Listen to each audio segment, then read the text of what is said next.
Hi, I'm David with Hind's Feet on High Places.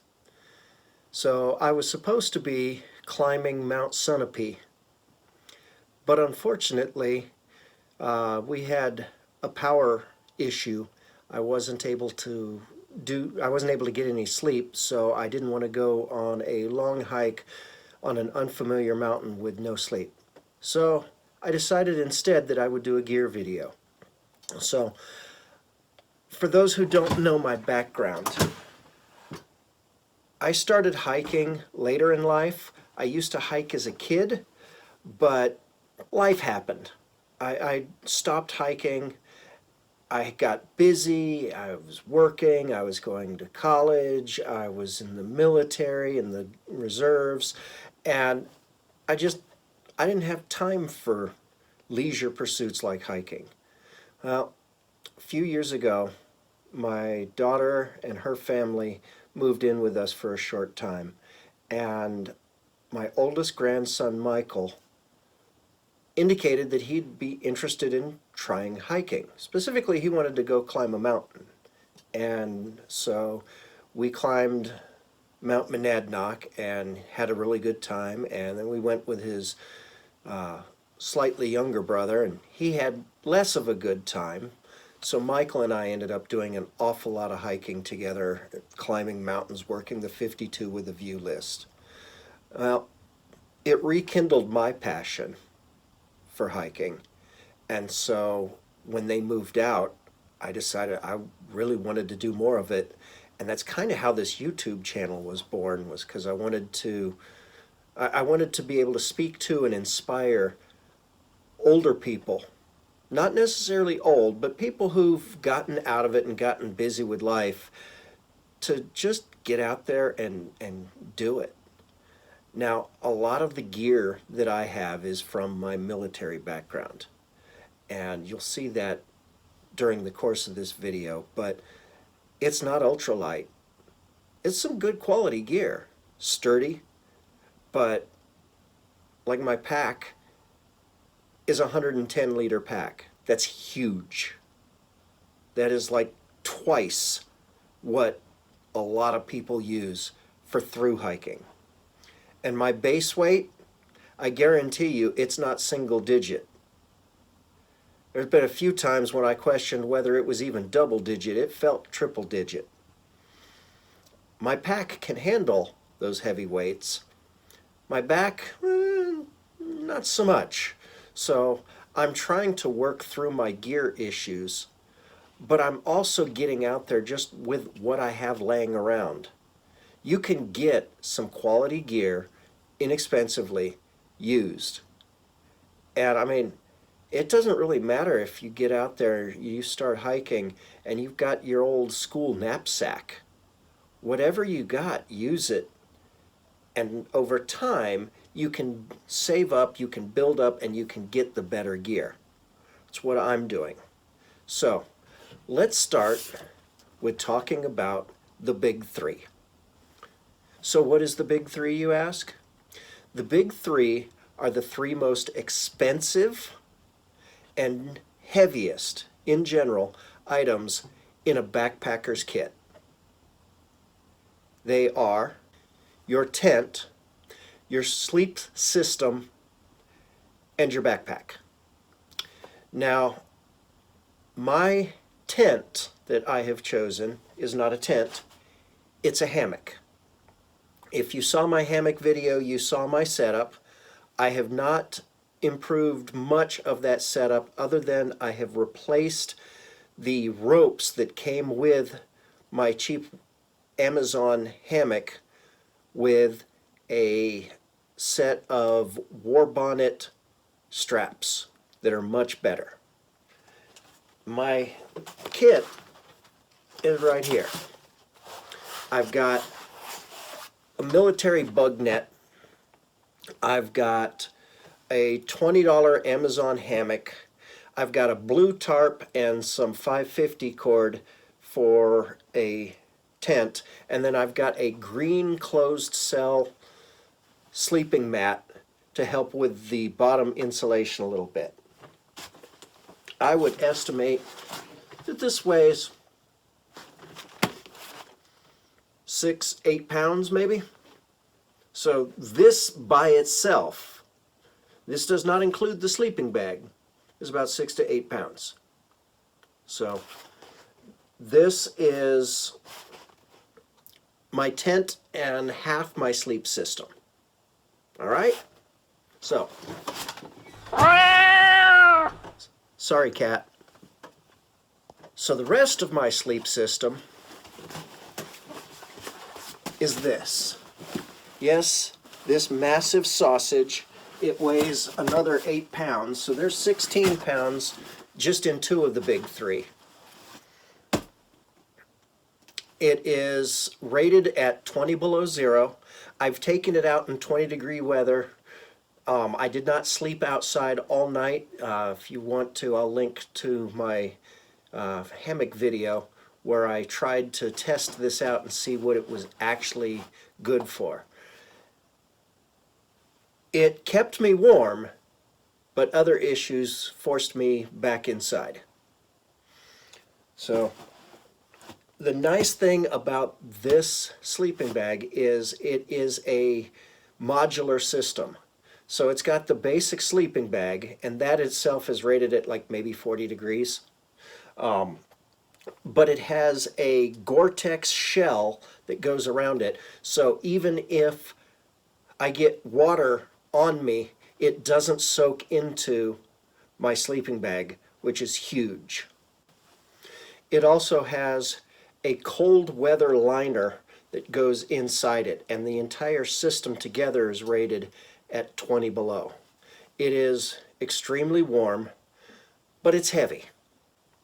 And if I'm going to be climbing, 20,000 vertical feet over the course of 3 days to do something like the Presidential Traverse, then I don't really want to be carrying, another 8 pounds as part of my sleep system.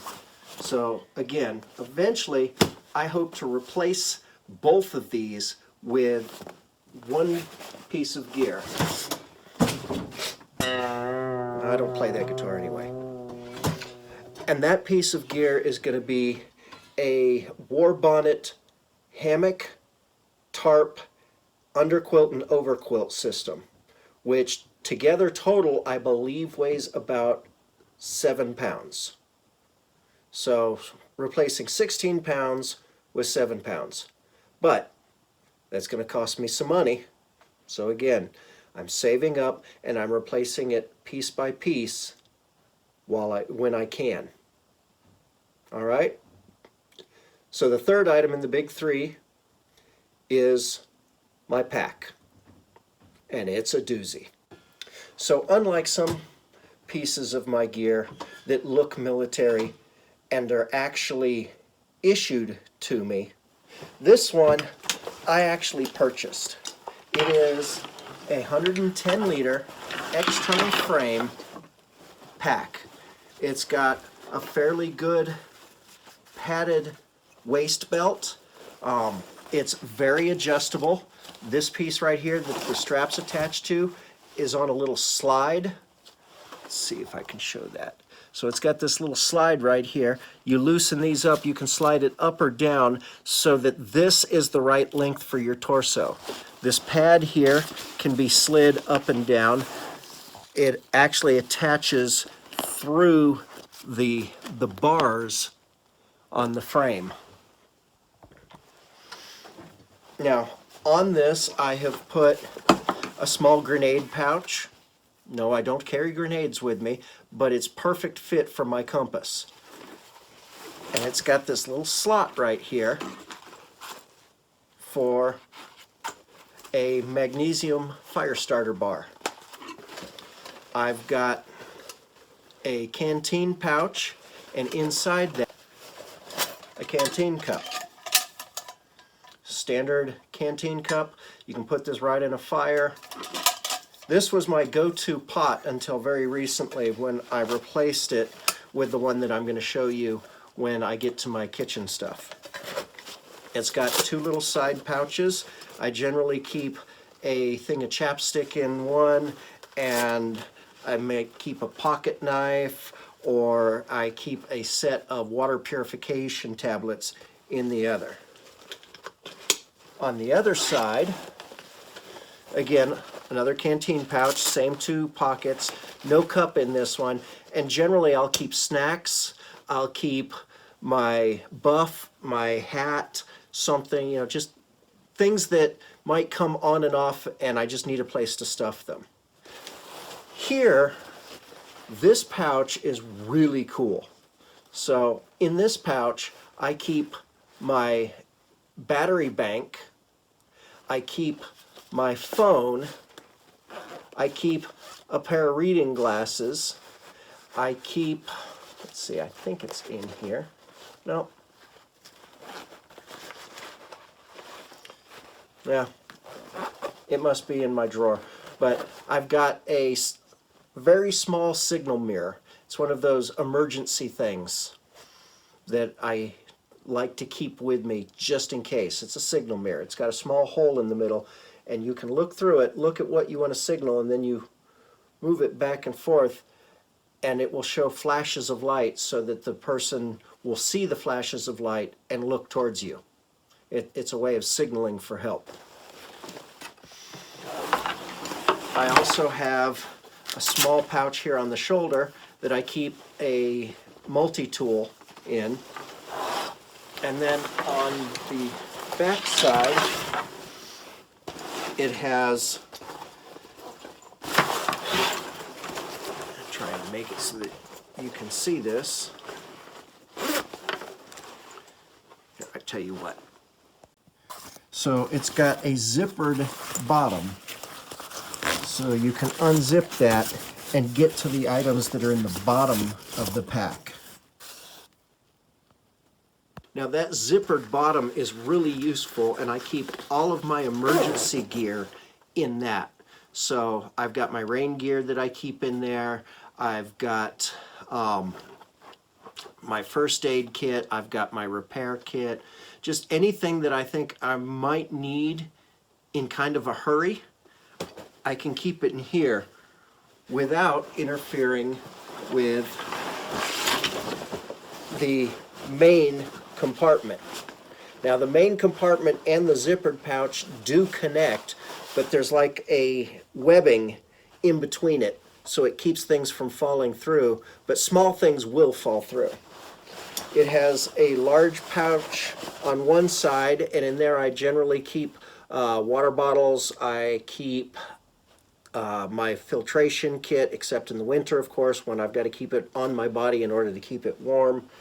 And then on the other side, it's got two small pouches where I will keep my go bag for when you got to go in the woods. You know the bag I'm talking about. And I will keep other things that I might need to get to frequently. During the winter, I like to keep my micro spikes in there.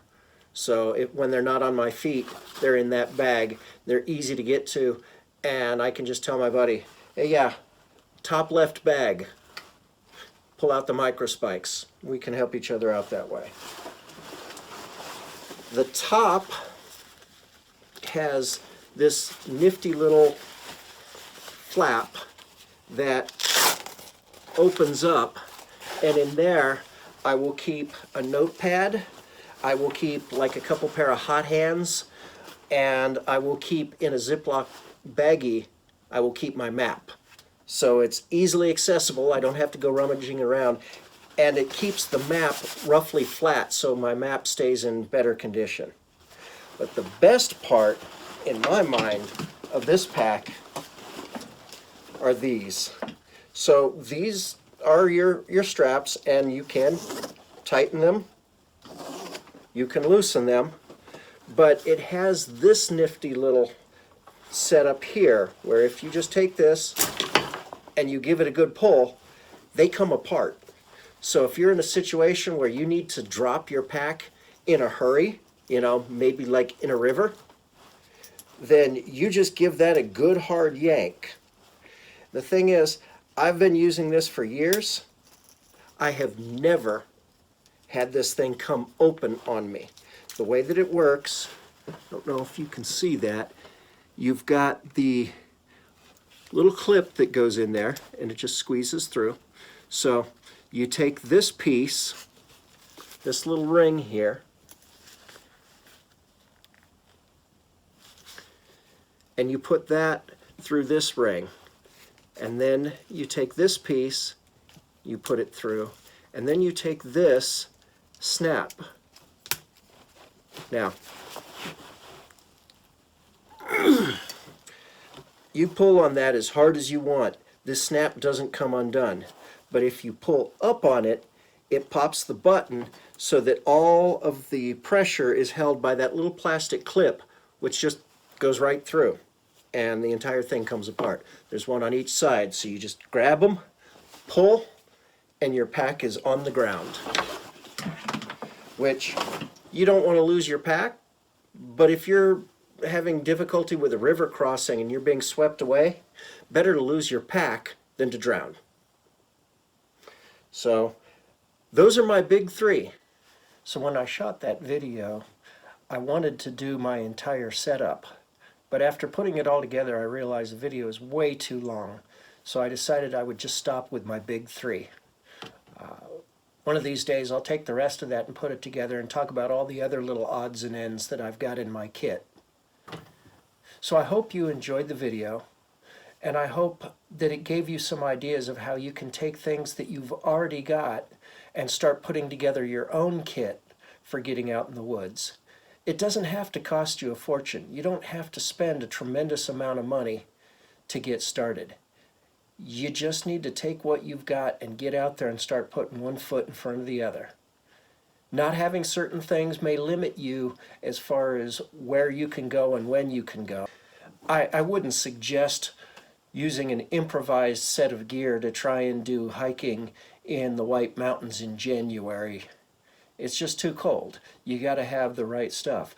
But a backpack with some water and some trail mix, some decent shoes, maybe a set of trekking poles, especially if you're older like me, is enough to get out there and start enjoying the wild places. So if you've enjoyed this video, please don't forget to hit the like button and hit the subscribe button. I really appreciate every subscriber I've got. Thank you, and have a blessed day.